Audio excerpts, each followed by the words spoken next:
direction. And now the best thing you could do if you're a politician is just kind of keep things going. Just kind of keep paying people off and hoping everything will come out all right tomorrow. And little by little by little, what goes around comes around, and we are facing a terrible time of judgment, I believe, by the divine forces in the universe, which men have called God. I don't know what God is, but I know what He isn't. One of my teachers once said, you can't make God do anything He doesn't want to, and if He's going to do something, you can't stop Him. So consequently, since you can't influence it one way or the other, you should get in tune with the divine force of the universe and go with the flow. And that's what I believe, and that's what I've been trying to do all of my life. Just go with the flow and find out where the facts lead you.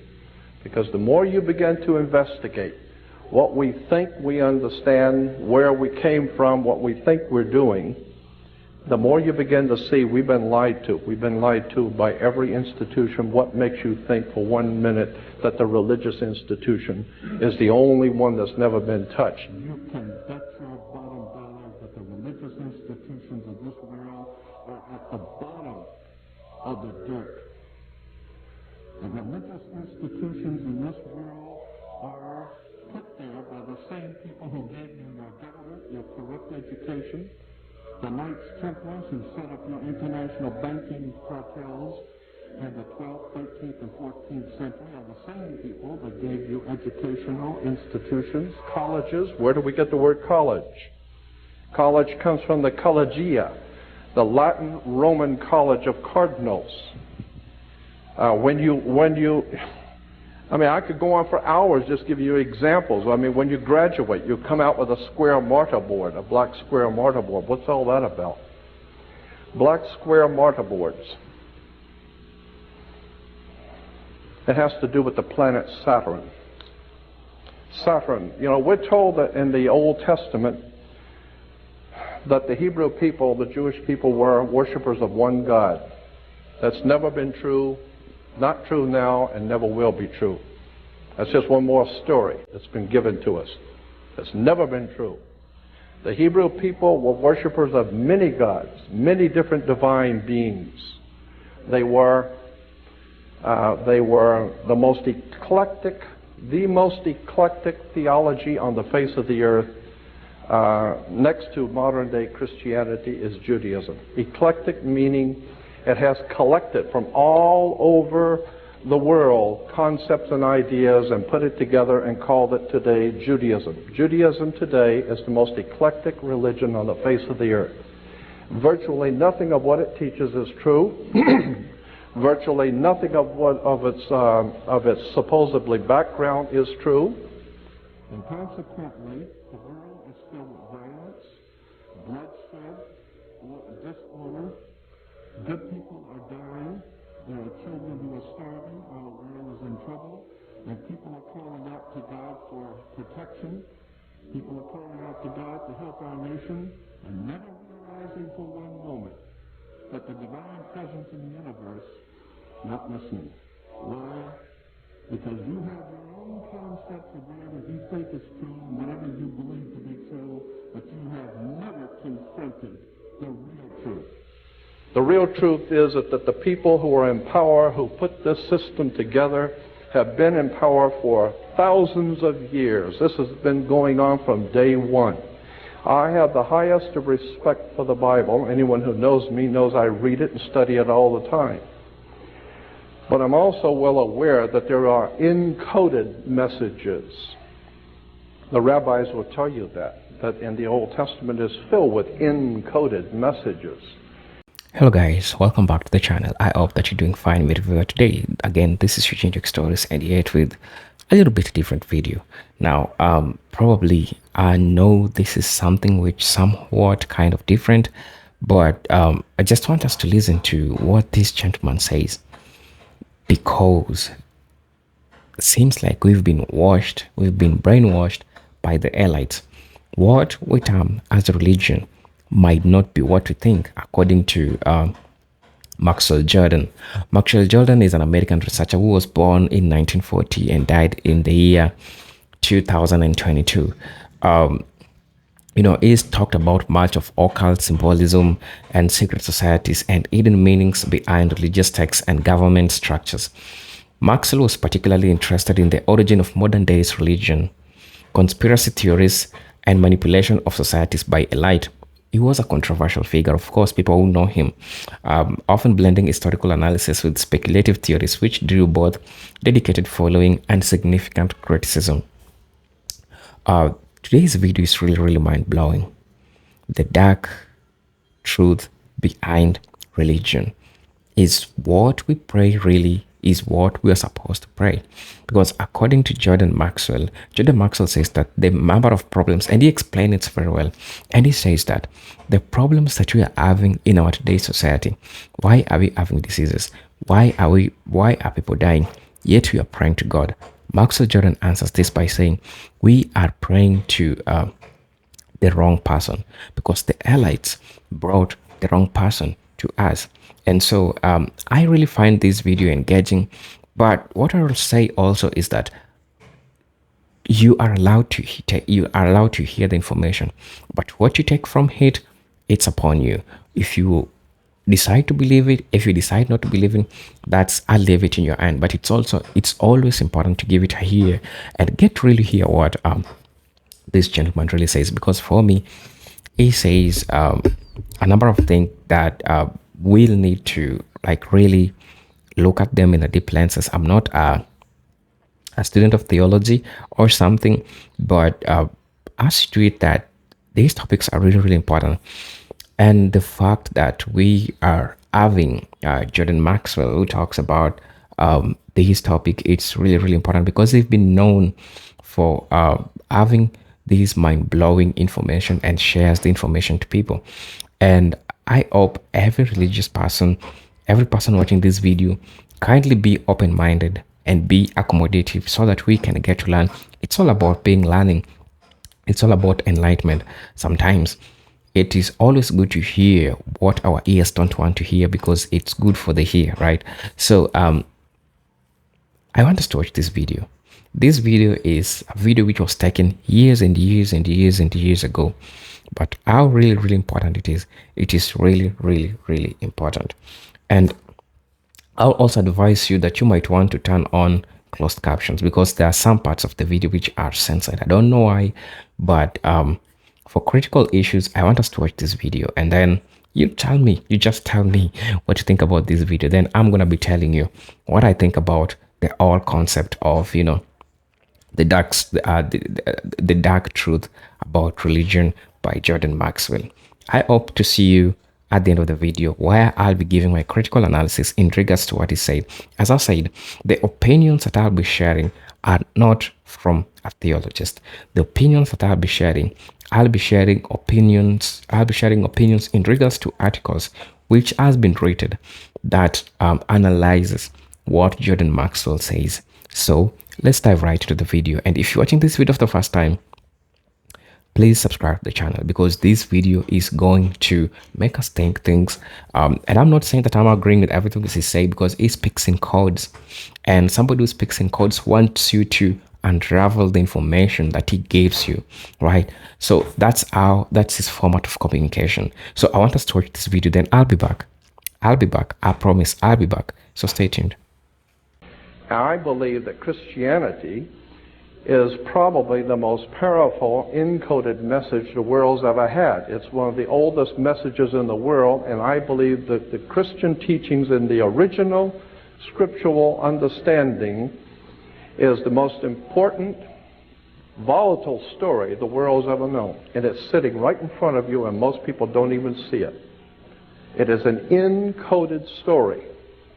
And unfortunately, too many people who are ill-informed, unread, and who have not spent 42 years looking at theology accept what they read in the New Testament and in the Old Testament as actual history, when in point of fact, it is not actual history.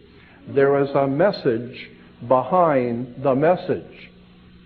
And consequently, if you're reading the Bible, and if you're looking at theological subjects from the Bible point of view, in a materialistic way, you're never going to see the obvious story sitting right in front of you.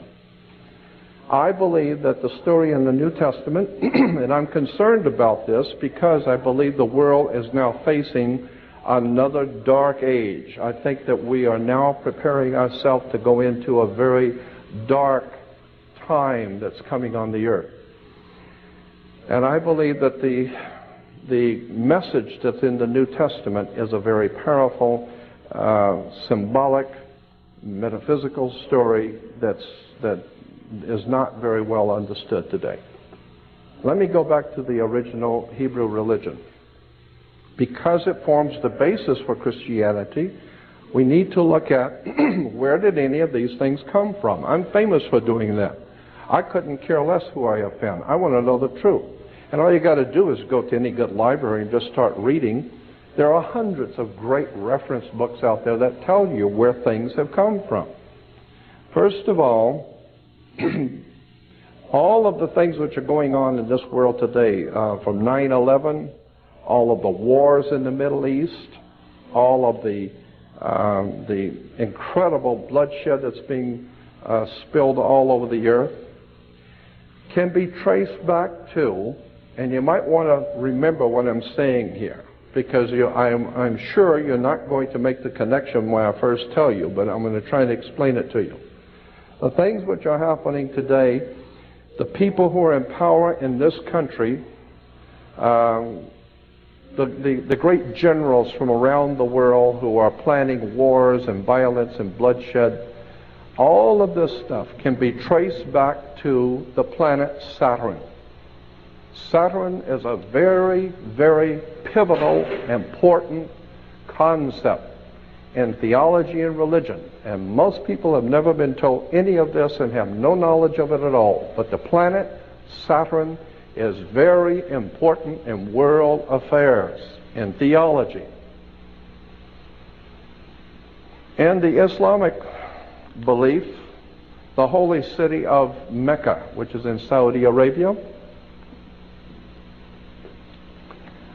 Mecca has a Masonic circle, and within the Masonic circle is a square, because you got to do everything on the square, remember. You have a town square, you have New York Square, you have Vatican Square, you have Red Square, you have all kinds of squares. Why? Because this is Masonic, and it goes all the way back into the ancient world, the terms and symbols. Again, the planet Saturn is called the Black Square. It's called the Dark Sun, the Black Sun. This is what the Nazis and the SS and the Gestapo wore black. That's why priests wear black. That's why judges wear black robes. Why do you think a judge wears a black robe? He wears a black robe because when you used to graduate from university, you wear a black robe. Why black robes? Darth Vader wears a black robe. What the hell does a black robe have to do with anything? The judges wear black robes. You know, Supreme Court judges wear black robes. Black robes represent the priesthood of the planet Saturn, the Saturnalian Brotherhood. All you need to do is study Nazism, and you will begin to see that the powers behind the Nazi Party, the Thule Society, the Germanian Order, were all members of something called the Saturnalian Brotherhood, the Brotherhood of Saturn. Saturn was the god of darkness, chaos, and destruction. He teaches you a lesson. He will take your life if you don't listen to him. So consequently, Saturn was very, very important in the ancient world. Thank you. Saturn's name, incidentally, in the old Phoenician, ancient Canaanite religion, in the Middle East, the old Phoenician Canaanite worship of the planet Saturn was the most important god of all the ancient world, was the planet Saturn, and his symbol, long before the Hebrews were ever in Canaan, the symbol in Canaan for the planet Saturn was a six-pointed star. Today we call that star the Star of David. There was no Star of David. It's the Star of Saturn. All of the Jewish reference books, all the Encyclopedia Judaica, you go to the synagogue, go up into Mulholland Drive, up to the Jewish University and spend 3 weeks there and look up Saturn. You'll find out that 98% of all Judaism is the worship of the planet Saturn. Better wake up and understand where this stuff comes from. Because if there is a God in heaven, if there is a divine presence in the universe that demands righteousness and justice, then you're going to have to rethink what we believe and where we're going and what the world is all about, because for the last 2,000 years we haven't done too well. Logic alone should tell you that when Jews were being marched into concentration camps, they were praying obviously to their God for protection and for help. There was no help coming. Christians have been praying to God to help this nation, to protect their family, and evil grows and multiplies each day. And the more Christians pray, the more evil the pervasiveness becomes. And the reason why is because we are not in tune with the universal God force. We're not in tune with the truth. We're in tune with what we've been told is the truth. We understand that thing that we've been told about government, that we have to pay your taxes because that's the law. You think, what law? Where is there a law that says that? Well, it's in there somewhere. No. Where is the law? Then you find out, well, it was just a lie. The whole thing was a lie. The whole thing is a sham. Well, the same thing is true in our theological thinking. The reason why I am bringing this subject up is because I feel it's important now in the year 2002, because I think that very soon we're going to experience some pretty dynamic spiritual things are going to begin to happen on the earth, because I do not believe that the divine presence in the universe that men have called God is going to allow this to go on much longer. But the way history has always shown us is that when God moves, theologically speaking, when God moves, people die. And consequently, I think that we are coming to a point where we're going to be in serious trouble, and that's why I want to help my fellow man to become spiritually prepared for what's coming. And the only way you're going to do that is understand where things come from and begin to appreciate we've been misled again. I have tons of videos, of slides I'd like to show, but there's so many things I want to talk about too. Let me get back to the planet Saturn. Saturn was referred to, as I said, its symbol was the six-pointed star. Today we call it the Star of David. Saturn was referred to as El, E-L. El was the god Saturn in the old Phoenician Canaanite system. And consequently, anyone that promoted the worship of El is where we get the word elder. You become an elder because you were worshiping El. And when you worship El and become an elder, then how did you get to be an elder? You got elected. So therefore we have elections. Now that you have been elected to be an elder, now you are one of the elites. Why? Because now you have moved up, like in an elevator. You are now moved up in society.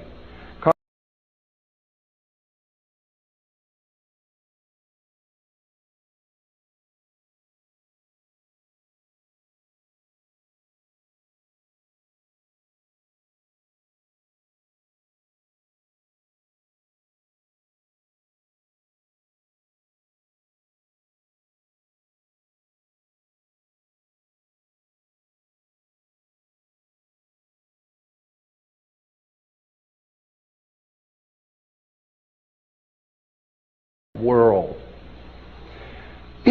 Consequently, if anything's going to happen in this country to turn it around, we're going to need a renaissance, an intellectual, spiritual renaissance, because you can't do it with arms.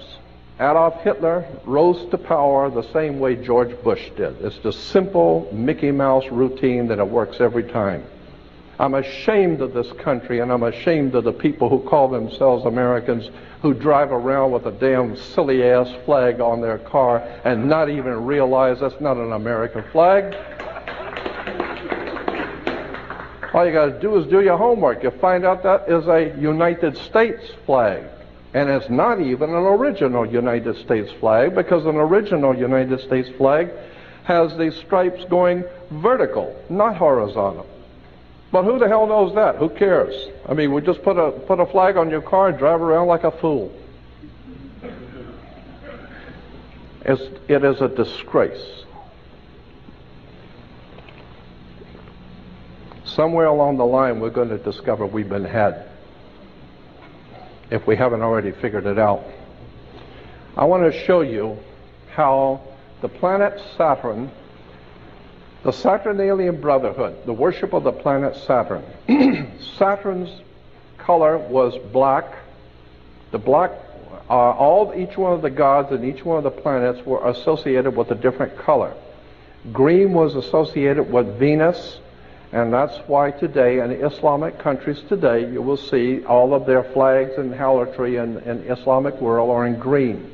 And you'll see the crescent with the star. Many people think the crescent is the crescent of the moon, but it is not.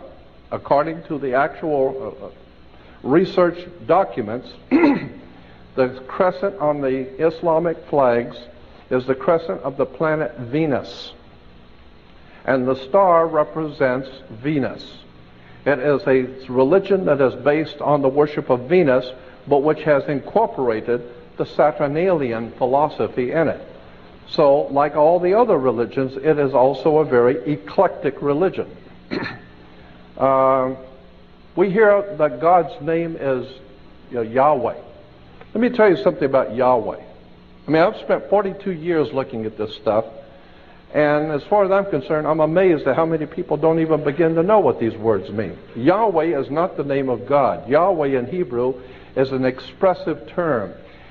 It's expressing something. It's describing something. It's not a formal name of God. Yahweh in Hebrew simply means, and the best way to explain what the word means is to take a garden hose and hold the end of it, turn on the water, and you feel the pressure building up.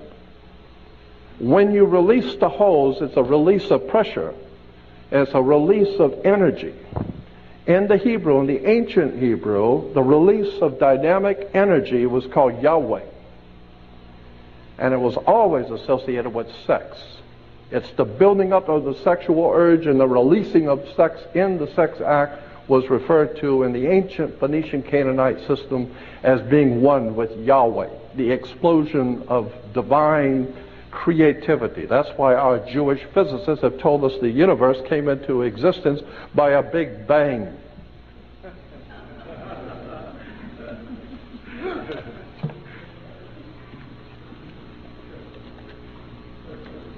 Consequently, I become very disorganized in my thinking because there's so many things I want to show you. So many things I've been wanting to tell people for years. I got to boil down 42 years into an hour or so. But suffice it to say that the planet Saturn is very important, and you need to remember that and do some research on it, and you will find that the Nazi Party was probably the most glorious Saturnalian brotherhood we've ever seen. Nazis were heavy into the Saturnalian system of philosophy, war, destruction. The ancient Phoenician Canaanites said that the women should listen to their god Saturn. They always knew Saturn had rings. So they said the women should listen to their gods, so women were to wear earrings. Men were to get married before their god, so they were to wear a wedding ring. Kings were to get crowned before their gods, so consequently they would have a round crown, the corona. The ring. Saturn is the god of this world. From that we get the dark side of the force, Darth Vader. Remember Darth Vader with his Nazi helmet speaking through the Masonic triangle? Somebody better do their homework. This stuff is fascinating when you get into it. In the ancient Phoenician Canaanite system, when it finally bled into Europe thousands of years ago, it formed what we call the Celtic Druidic system. The Celtic Druidic system had its origins in the old Phoenician Canaanite system. That whole area we call today Israel and Lebanon, that was called Phoenicia Cana. And consequently, that whole system of the Canaanite religion found its way into Eastern Europe and then into Northern Europe and formed the basis theologically for what came to be known as the Celtic Druidic system. The Celtic Druidic system, one of the most important symbols, and some of you have heard me say this before, one of the most important symbols in the old Celtic Druidic system was a magic wand, like Merlin the magician with his magic wand. That's Celtic Druidic. Magic wands were always made out of holly wood. Okay? And they're still working their magic on us in Hollywood.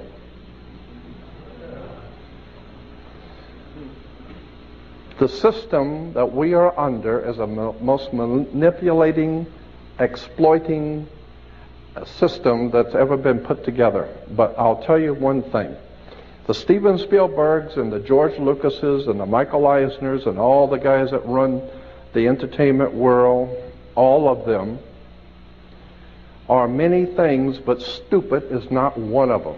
These guys are Class A, top-of-the-line intellectuals. They know the name of the tune. They know exactly how to manipulate your thinking. They have something called programmed music. And you go in and most people never think when they go to a movie or watch a television show. They never think about it. Who writes scripts? Scripts are written by scriptwriters. Scriptwriters scribble scripts. And consequently, the scribbling scriptwriters were called scribes. So when Jesus denounces the Pharisees and the scribes were the people who scribbled scripts. And consequently, the religious writers of the day, those who wrote all of those glorious religious writings, were all the scribes. They're being paid money by the system to write all of their silly little scribes, all of their silly little stuff that the masters wanted. Why do you think the King James Version is called the authorized version of the Bible? It's the one King James authorized. He didn't authorize you to go doing too much research on your own. You get your head cut off. Consequently, we go back to Yahweh. I mean, have you ever wondered why we call God the Father? You ever thought about that? I mean, women, some of the women's liberals were saying could be a God the Mother, you know. I don't know. But the point being is that why do we call God the Father? It's because of rain. Rain is why we call God the Father. Because in the old ancient Hindu, if you go back into the old Sanskrit writings of the ancient Hindu religion, you will find that the divine presence of God, the Most High, was referred to in their language, in the old Sanskrit language of India. God was referred to as rain, R-A-I-N, rain. And consequently, the idea was that the earth was our mother, Mother Nature, Mother Earth. And Mother Nature gets impregnated with God's, the Father's, sacred fluid that comes and falls on the earth and impregnates Mother Nature, because everything grows. And so once a year, there was a celebration of Phoenicia Cana when the spring rains would come. And consequently, the Phoenician Canaanites knew that the rains were coming and it was going to bring a whole new life to the earth. So consequently, they had a celebration of spring, and it was called the marriage feast of Cana. The marriage feast of Cana. And this is in the Bible. As I said, that there are many things in the scriptures that are hidden right in front of you. And if you don't know what they mean, you don't know where they came from, you'd be surprised when you begin to look at where these stories come from. The whole idea of the marriage feast of Cana was Mother Earth, Mother Nature asked God's Son, our risen Savior, and of course the Son is your risen Savior. As a matter of fact, if it don't come up, we're dead.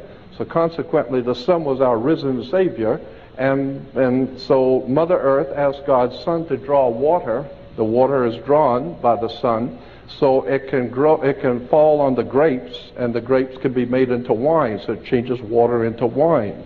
And this goes back to the old ancient Phoenician Canaanite, and even the Jewish rabbis will tell you that. Consequently, there are symbols and ideas and concepts in government which are put there purposely to mislead you. There are symbols and ideas in all of our systems purposely to mislead you. And I'm saying that even the theological basis for what we think we're doing has also been misled. And until such time as we get it right, we're never going to have that divine protection that the universe offers you when you're doing it right. And again, what I do is not to offend anyone, but I want to show you how these things have crept into our modern day society. Our international banking cartels, which control, finance, and organize and direct all of this corruption, wars, and bloodshed, and we're all well aware of that, but most people don't know that international banking cartels go back to the Vatican. The Vatican, as far back as the 5th, 6th, and 7th century, was the power of Europe. The Vatican dominated Europe, and Europe dominated the world. Even the Uniform Commercial Code, the international banking codes of the world, are based on Vatican canon law. I mean, that's why when you walk into a courtroom, why do you have to go to a court? Does anybody ever wonder why you go to court? I mean, you play basketball on a court, and you play tennis on a court. The whole idea in a court is to put the ball back in the other guy's court. That's right. It's just a game. Back and forth, they're throwing the ball back at each other, and the judge is there wearing a black robe. Black because of the planet Saturn. Saturn was the god of banking.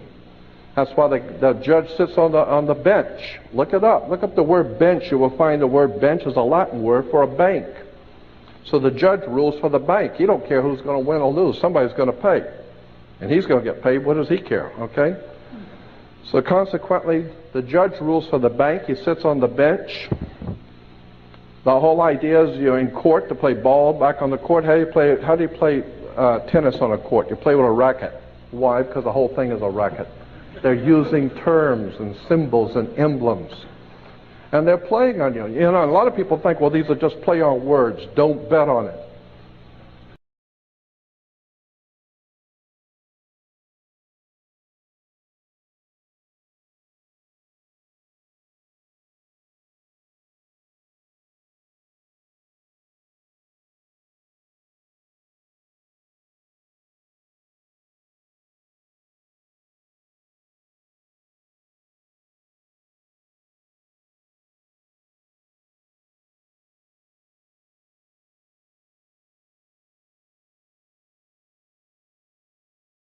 The justice.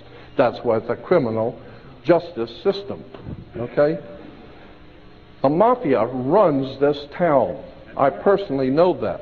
Los Angeles is run by the mob. If you don't think so, they got their own license tags. The mafia has its own license tag that the police department does not touch. They see a mafia license tag, they do not touch it. I'm not going to get into that. But I can tell you that the mafia and the mob runs this country. And the Catholic Church is behind the mob. Period. My mother had an uncle when I was growing up as a child. I only remember him faintly because I was very little, who worked in the Vatican Secretary of State's office. He was not clergy, he was civilian. And I grew up in my hometown having two uncles who were federal judges. My great-grandfather was a senator from the state of Florida, a very powerful man, and he died in office because they couldn't get rid of him. Why? Because he was mobbed, and everybody knew it. My Uncle Joe Valenzino used to come over every now and then with this big cigar and sit, and my father used to tell me, don't you ever, ever ask Uncle Joe what he does for a living. Ever. You just take whatever little presents and be cool and sit down, and if you open your mouth, I'll knock your teeth out. Okay? So I understood. There was a system in operation. My mother, my beloved mother, my father, my family, All of my family, including myself, were born and raised Catholic. So I'm not talking about the Catholic people. I'm not talking about the black people. I'm not talking about the Jewish people. I'm not talking about people. I'm talking about political organizations. We're talking about institutions that are financed all over the world. Huge, powerful financial empires. That's what I'm talking about, not the people. So I grew up understanding that there was a whole system in operation, and I decided at the ripe old age of 18, when I left home to come to California, I wanted to be on my own and do my own thinking.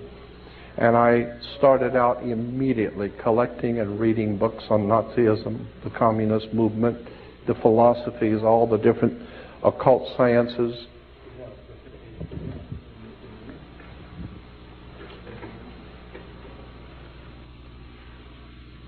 And it became apparent to me that the entire world system is corrupt. So what we have today on the world scene, we call them world governments and United Nations with all the different governments represented. In point of fact, what we're seeing is gang wars. We got the Crips and the Bloods and the East Side Gang and the West Side and this group and that group. And today we call them nations. No, they're only gangs. They're all corrupt, money grubbing, and so consequently what goes around comes around. And we're seeing the complete breakdown of law and order around the world, and I believe that there is a divine retribution coming, and this is what I'm trying to do, is make people aware that do not put your faith and trust in man in whom there is no salvation. Do not look to your religious institutions for any spirituality. They don't have any. I don't care what it is, they don't have it.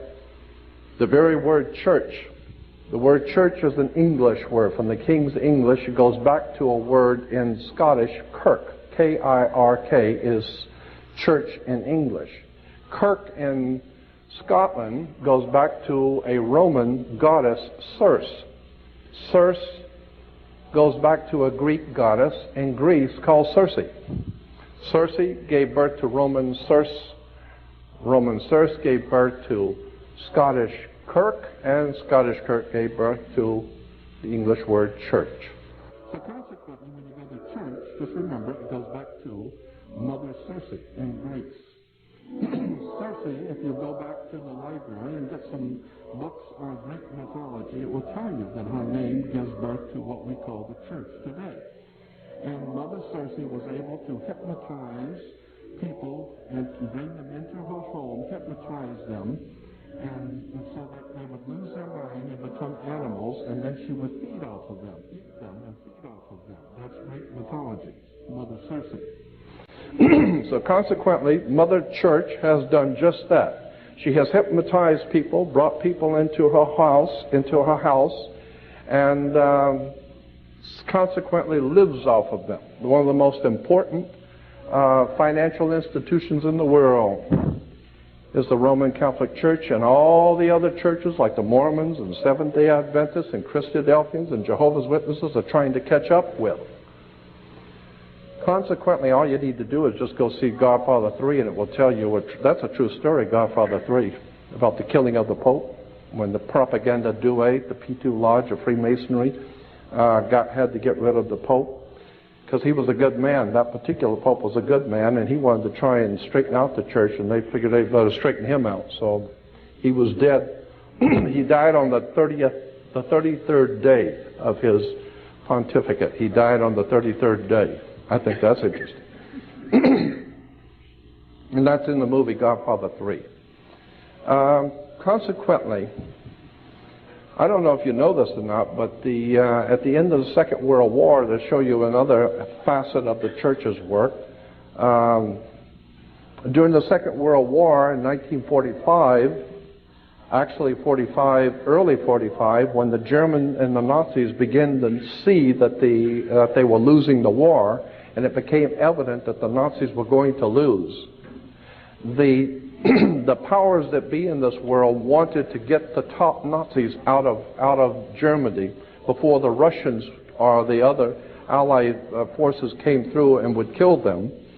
And so consequently, the Vatican, along with the CIA, the American CIA and the Vatican made a deal where the Vatican would provide for all the top Nazis their false passports, false ID, and slip them out of Europe and send them to Central America, South America, Uruguay, and Paraguay, which incidentally those two countries were founded by Jesuits. Probably some of the most powerful criminal syndicate in the world is the Jesuits. But so we have the Nazis here in America. You know, we went to the moon supposedly with good old American ingenuity, like Dr. Werner von Braun and all those other Nazi fascist murderers that came here who are making money off of this people. And I'm just amazed when I watch the space shuttle taking off and you see all the Americans standing out there in Florida watching the space shuttle take off and everyone's applauding. I think, what are you applauding for? You ain't going anywhere. The hell you applauding for? If they're going somewhere, you're not going, that's for sure. You can pay for it, but you ain't going. You ever thought about how much pollution, I mean poisonous, toxic pollution that pours out of the back end of a Saturn booster, how much poison is poured out of that into our atmosphere every time they shoot one of those things? Most people don't think about that. Consequently, I believe that it's a time that the idea, this time has come to look at the real foundations of our system of thinking in this world, because if you're going to call out to God, you better get it straight. Because there are too many times in the scriptures, and I again have to re-emphasize my appreciation for the divine principles in the scriptures. I believe that there is a profound story, especially in the New Testament. I think that the New Testament is a redemption story. But most people have no idea in the world what redemption means. Well, as a classic example, how many Christians understand what Christ means? I mean, you can't talk, you know, I hear Christians talking all the time about Antichrist, and they haven't got the faintest idea what Christ means. How many people know what the word Christ means and where it comes from? I mean, how many Jews talk about the Holocaust and haven't got the faintest idea in the world what a Holocaust is?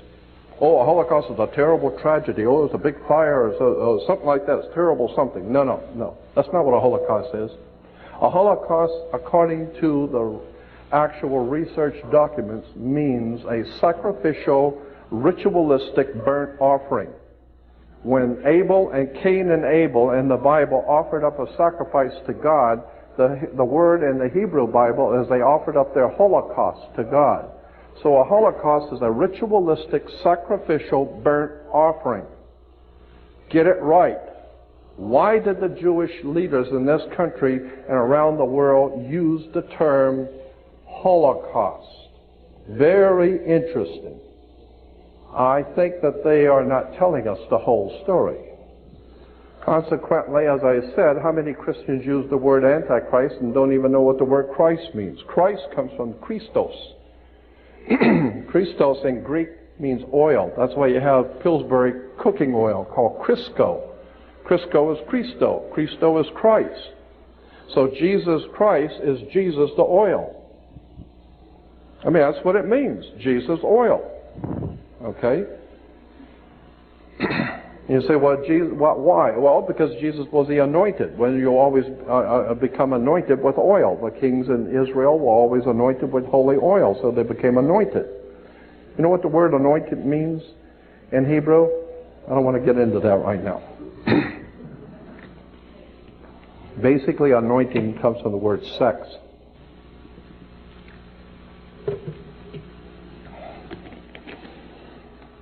You'd be surprised how much sex is entwined in religion. Sex, drugs, and rock and roll. There's a huge amount of words and terms and symbols.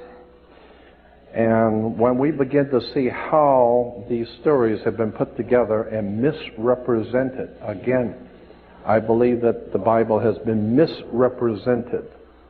I think that if you go back into the ancient world and begin to see where the Bible comes from, who wrote it, and you begin to read the encoded story, it becomes fascinating stuff.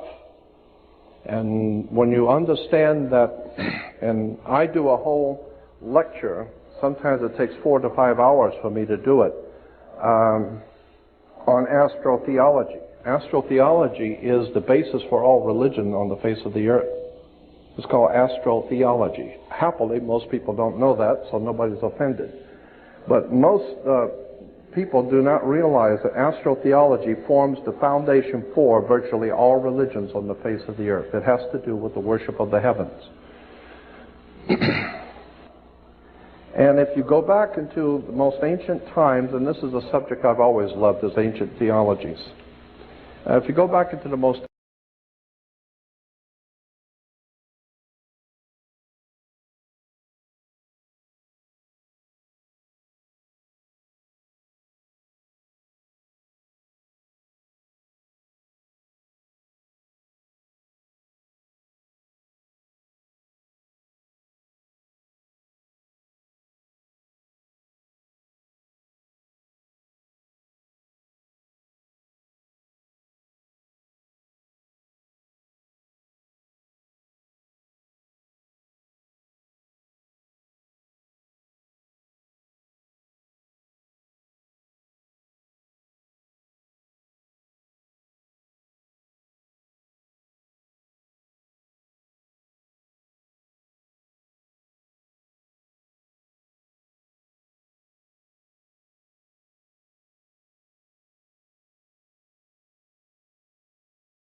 And consequently, when the sun would come up in the morning, that was the one thing that saved the human race, is the coming of the sun, God's sun, the light of the world. Of course the sun lights the world. And the sun doesn't belong to China or Africa or anybody else, it belongs to God. So it was God's Son, our risen Savior. And of course the sun is your Savior, because if it don't come up, we're dead. But once you understand the concepts and ideas, then you begin to question, why did Judas go out and kiss Jesus? The scripture, you know how in the scripture talks about Judas went out and kissed Jesus? First of all, many Christians think Judas went out and kissed Jesus to identify him. Logic alone would tell you that's not true. If you just think about it. I mean, in a little Mickey Mouse town, and where Jesus would have been living, in a little small, it's not Chicago, it's a little small town, and even the Romans back in Rome knew who Jesus was, so everybody knows who he is, everybody knows what he's doing. And consequently, when the scribes and Pharisees, the religious leaders, decided they'd had enough of him and wanted to arrest him, you think they're going to have to send out somebody to find him and point him out? No, everybody in town knows who he is. Well, then why did Judas go out and kiss him? And most people think Judas went out and kissed Jesus to identify. It doesn't say that. It says he went out to kiss Jesus to betray him, not identify. What do you mean, betray? That's interesting. Because even the mafia today, when they're going to kill you, they give you the kiss of death. They've kissed you off. Why? Because in the old ancient world, when a scorpion bites you, the scorpions in the Middle East have two stingers, one on top of the other. And when they bite you, they leave a cut in your skin that looks just like a human lips, looks just like lips. And consequently, the ancient people said that you just got the kiss of death. He just kissed you off, okay? And consequently, that's what Judas was doing, giving him the kiss of death. Why? It has to do with astro-theology. Very interesting stuff. Now, I could talk all night on this stuff because I love it, but I wanted to show you a few because I believe that seeing things are a lot more impressive than just hearing me talk. If you remember Indiana Jones and the Last Crusade, Indiana Jones and the Raiders of the Lost Ark. First of all, when Indiana Jones is going out to look for the Lost Ark, we're talking about the Ark of the Covenant. Where's the first place he goes to? He goes to Tibet. Now, why would you go to Tibet if you're looking for the Hebrew Lost Ark of the Covenant? Well, it's because Tibet has something very, very important connected to that symbol of the Ark of the Covenant. You better go back and look at the Buddhists and the Tibetans to understand the Ark of the Covenant, period. Second, where does he go? Once he goes to Tibet, who does he find up in Tibet looking for the lost Ark if it isn't a Nazi? And consequently, where did they go from there? He goes directly to the Holy Land to look for the lost Ark of the Covenant. No, he goes to Egypt. Why Egypt? It's because Steven Spielberg has many things, but stupid ain't one of them. He goes to Egypt because the whole idea of the lost Ark is Egyptian, not Hebrew. 1,000 years before Hebrews were ever in the area called Egypt, the Egyptians had something called the Ark of the Contract. The Ark of the Contract, which I will show you, the Ark of the Contract was a box with two angels' wings, with wings over it, and it was an Egyptian symbol, and it symbolized a contract that the pharaohs had made with the gods who came down here from Sirius, from the ancient star system of Sirius. They were called, and Sirius is called the dog star. And consequently, you take dog, D-O-G, and turn it around for us, it becomes God. G-O-D is dog spelled backwards. It goes back to Sirius, the dog star. It goes back to Anubis in the Egyptian. So that the Ark of the Contract became known as the Ark of the Covenant. No, it's the Ark of the Contract, and it was 1,000 years before Hebrews ever had it. Consequently, when you understand our symbolism in theology and religion, you come to find out that we have been sold a bill of goods on so much. And why do you have these institutions that the religion, philosophy, politics, all of these systems are institutions which are being financed, organized, and directed by the people who mean to put you into bonds and chains. God has created all of the animals to be free. He created everything. God who has created all things. Freedom is the one thing that you see everywhere, except for man. And consequently, the real freedom in man is up here. Consequently, the old Hiram Man, one of the first governors of the state of California, Hiram Man said, I think it was Hiram Man that said, when nobody is safe, when freedom fails, the best men rot in filthy jails, while those who try to appease are hungry, those who try to please. Meaning that there can never be a common cause with darkness. There's no place for light dealing with darkness. You have to know the truth and seek the truth, and the truth will set you free. That's an old adage, but it's true. The more you educate yourself, the more you understand where things come from, the more obvious things become, and you begin to see lies everywhere.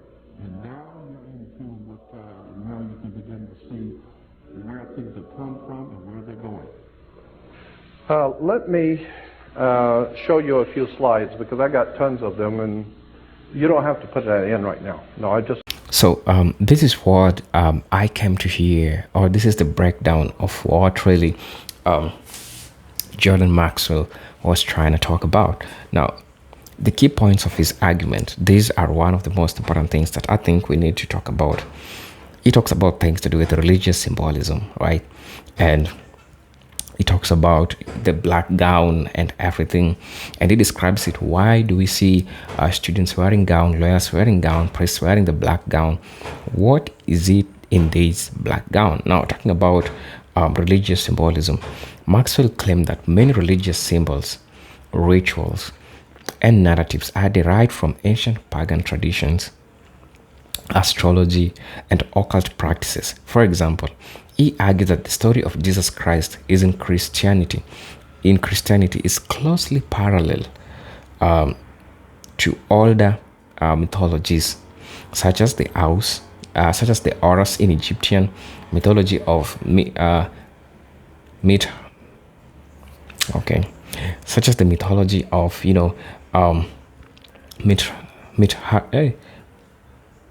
Mithras,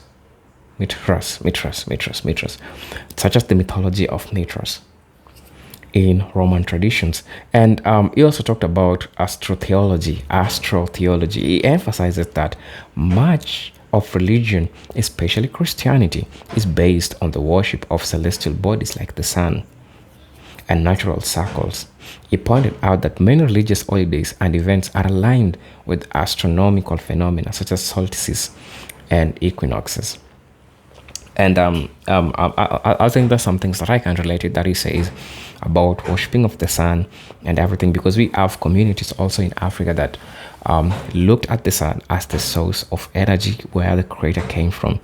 And the relationship between these, like worshipping of the celestial bodies like the sun, are amongst other things that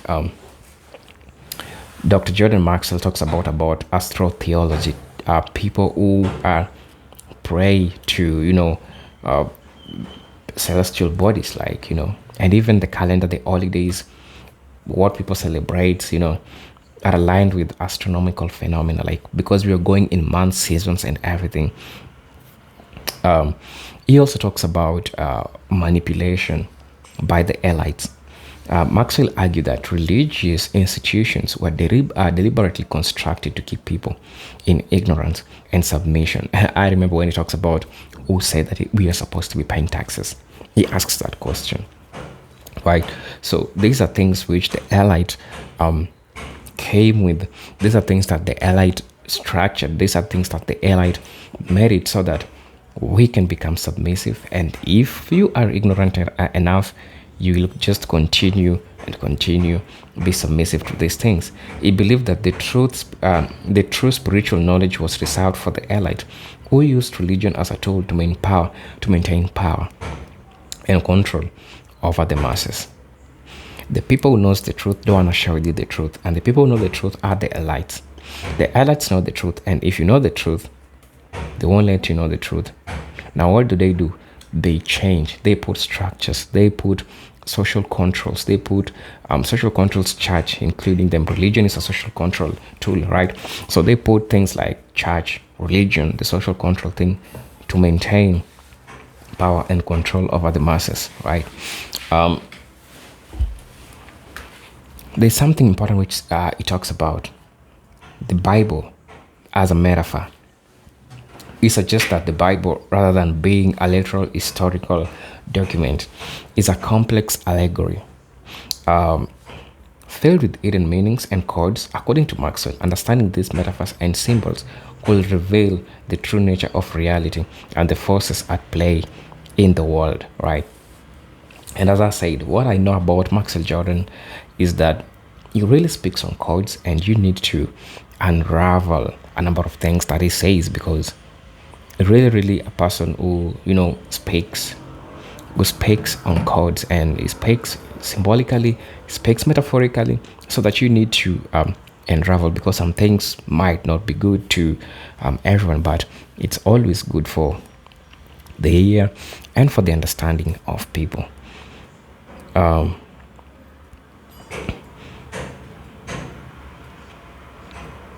also be going to talk about language and etymology.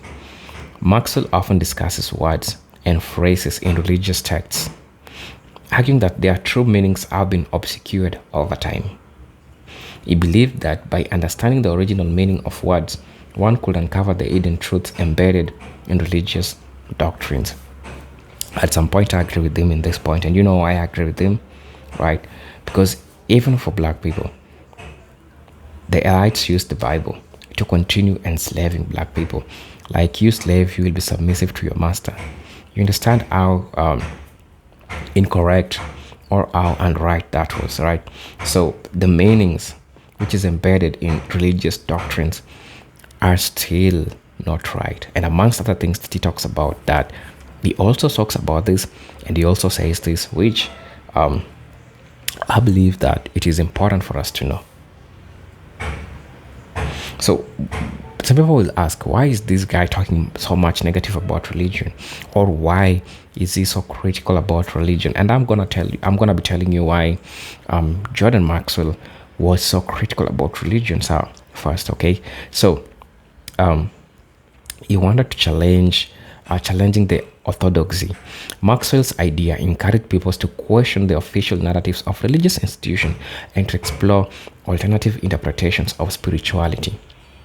His works resonated with those who felt disillusioned with organized religion and were seeking deeper hidden truths. So you understand that he wanted to challenge the orthodoxy. He wanted people to seek the deeper meaning, the hidden meaning. That's why he usually speaks in codes. And he also says that Bible is so metaphoric. You need to look deep, you need to think deep so that you can get to acquire information, so that you can get to acquire the knowledge, right? So talking about the influence of alternative thought, his work has influenced a broad range of conspiracy theories and alternative histories, particularly those related to secret societies, the New World Order, and the hidden global agendas. His ideas are frequently cited in discussion of the occult or esotericism and conspiracy theories, right? So amongst the things like the New World Order, the hidden global agenda, and those other things that have been happening in the world, which are equally important. So influence of the alternative thought. This is really important because a lot of things, especially for the hidden world order and the New World Order, the hidden world agenda and the New World Order, are really playing vital roles and also shaping things which are happening in the world today. I'm also going to talk about the cultural impact. By bringing attention to connections between ancient traditions and modern religious practices, Maxwell played a role in broader cultural movement that seeks to revive interest of esoteric and mystical knowledge. This has contributed to resurgence of interest in topics like astrology, alchemy, and ancient wisdom in contemporary culture. It's important because it tries to give you different perspective of different things that I think you need to know. And his works, of course, have faced criticism, because some people are saying that his works are pseudoscience. Some people don't agree with me, because it's okay. We need to look at things critically, and it's pretty cool to just look at things critically, not just taking information the way you give it. You need to think. You need to look things critically. You need to think critically, and it's okay because this piece of work that you've just watched is subject to critical, to criticism, right? So I want you to tell me what you think about this video. As I said, everything which is said here, you are allowed to believe or not to believe, but at the end of the day, just hear out and think critically about it, think about it, and just tell me what you think about the video. As you know, this is a presenter agent story, and I hope to see you in my next video. Until then, peace, love, and harmony, as usually know. Salute. Stay safe anywhere you are.